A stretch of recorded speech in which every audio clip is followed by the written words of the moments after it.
A graça e a paz de nosso Senhor e Salvador Jesus Cristo para você que entrou no meu canal agora nessa manhã. Dê like, compartilhe, se inscrevam. Sempre uma palavra da graça de Deus. E hoje temos uma reflexão que eu coloquei o título assim: o conselho de Deus ou o conselho do mundo corrupto? Qual devemos seguir? Então pediria que vocês que estão aqui agora abrissem as suas Bíblias no livro dos Salmos, lá no Salmo número 1, o primeiro capítulo, né? Que tem um subtítulo assim: a felicidade dos justos e o castigo dos ímpios. Então, eu pediria que vocês abrissem lá, logo no versículo 1, que diz assim: bem-aventurado o varão que não anda segundo o conselho dos ímpios, não se detém no caminho dos pecadores e nem se assenta na roda dos escarnecedores. Esse versículo aqui, muitas das vezes, ele é mal compreendido. Porque se nós, cristãos, temos o dever de pregar o Evangelho a toda criatura, nós temos que conviver com pessoas que muitas das vezes não professam a mesma fé que a gente. Eu tenho um pensamento, um entendimento, que aquele que não professa a mesma fé evangélica do que eu não chamo ele de ímpio. Tem gente que fala assim: fulano não é evangélico, é católico, é espírita, ou é ateu, ou tem outra fé, chama de ímpio. Não. Ímpio para mim é aquele que comete a impiedade. Então tem muitos ímpios dentro da igreja do Senhor Jesus. A parábola do joio e do trigo fala que no dia da colheita o trigo será separado do joio. Então tem muito pastor ímpio, irmão ímpio, entendeu? Pessoas que são invejosas, pessoas que não têm amor pelos irmãos da igreja.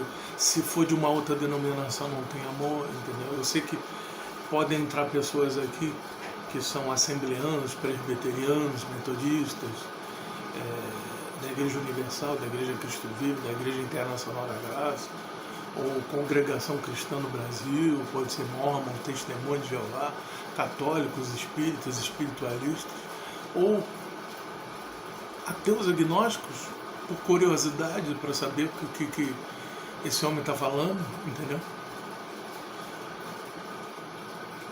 Não se sabe quando o Salmo número 1 foi escrito, e nem por quem, apesar que tem uma corrente que defende que tenha sido o próprio Davi. Se foi Davi, Davi viveu entre 1040 e 970 a.C., não quer dizer, então, quase praticamente um milênio antes de Cristo. Então esse escrito teria o quê? 3.000 anos? Né? Ou quase 3.000 anos. Mas tem uma outra corrente pequena que diz que foi Esdras, retornando do cativeiro babilônico, que ele viveu entre 480 e 413, ele entrou em Jerusalém em 457, então teria sido escrito quase 500 anos antes de Cristo, quer dizer, um escrito de quase 2.500 anos. Então tem suas diferenças culturais, suas diferenças de crença, né? Nós vivemos num país que, graças a Deus, a nossa Constituição permite a liberdade de credo. Então a minha intenção aqui não é julgar, não é ofender nem nada, porque todo mundo sabe que o que eu prego aqui, quem já conhece um pouco do conteúdo desse canal, eu prego que Jesus Cristo é a minha pregação, entendeu? E a gente dá para entender que em Lucas, né, Lucas 24, no 44, diz que Jesus cumpriu a lei, cumpriu os profetas e cumpriu os salmos. Então todo o salmo aqui vai se direcionar para Jesus, sendo justos e ímpios, aqueles que creem em Jesus e aqueles que não creem em Jesus.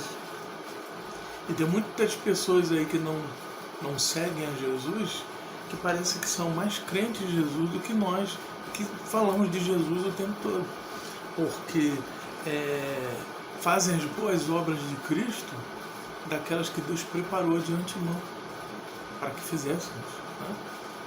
Então a gente tem que refletir isso. Então quando fala não anda segundo o conselho dos ímpios, não anda segundo a corrupção desse mundo. Porque esse mundo já é maligno, ele é corrupto, entendeu? Não presta, entendeu? E tem pessoas que se inclinam para essa corrupção. Mas graças a Deus, independente das religiões, existem pessoas sérias. E essas pessoas sérias são vistas por Deus. Né? Então nós temos aqui, ó, não andando segundo o conselho dos ímpios, não se detém no caminho dos pecadores, somos pecadores também, mas somos lavados e remidos pelo sangue do Cordeiro. Não andamos mais na prática do pecado cotidiano. Então, também não se assenta na roda dos escarnecedores, daqueles que escarnecem da nossa fé e daqueles que escarnecem de tudo. Tem gente que debocha de todas as coisas, debocha de tudo. Não estou dizendo que a gente não pode ser pessoas alegres. Eu tenho meus problemas particulares, né? Problemas de ordem emocional, problemas de ordem de saúde. Todo mundo tem problemas. O Senhor Jesus, no mundo tereis aflições, mas tem de bom ânimo, porque eu venci o mundo. Né? Mas procuramos nos alegrar, porque a nossa alegria, a nossa força vem do Senhor. Agora, o verso 2 é que é importante. Antes tem o seu prazer na lei do Senhor e medita nela de dia e de noite. Então nós temos aqui, ó, a palavra para meditar de dia e de noite. Né? Porque essas pessoas que fazem isso, que se inclinam por bem, se desviam desse caminho mau, terá como a árvore plantada junto ao ribeiro das águas, do qual dá o seu fruto na estação própria, cujas folhas não caem, e tudo que fizer prosperará, quer dizer, tudo que fizer será bem sucedido. Porque nós já somos abençoados com todas as bênçãos nas regiões celestiais, como diz Efésios, capítulo 1, verso 3.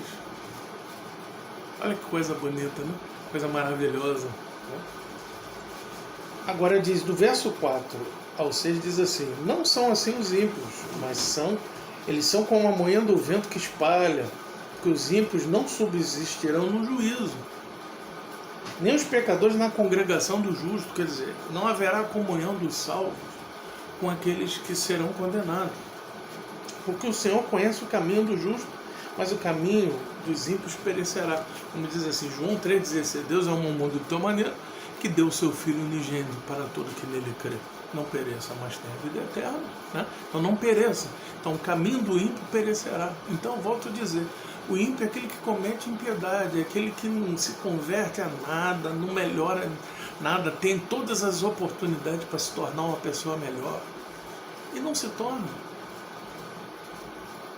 Por isso que eu digo, eu não gosto de chamar aquele que não é da mesma fé que eu comungo, a fé evangélica, protestante, de ímpio. Por quê? Porque tem muito ímpio dentro das igrejas. Tem gente aí pregando o evangelho por inveja, por contenda, por torpe ganância, apesar que Paulo disse que o importante é que o evangelho seja pregado. Agora Deus é que vai julgar. Porque vai ter um dia que Jesus vai chegar assim, apartar porque eu não vos conheço. Mas eu preguei, eu curei, eu libertei. E o Senhor Jesus vai dizer, nunca vos conheci, porque fizeram o evangelho uma carreira financeira muito boa, entendeu? Pregaram por inveja. Eu aqui, estou aqui sentado na minha casa, gravando aqui, entendeu? E Deus é que me sustenta.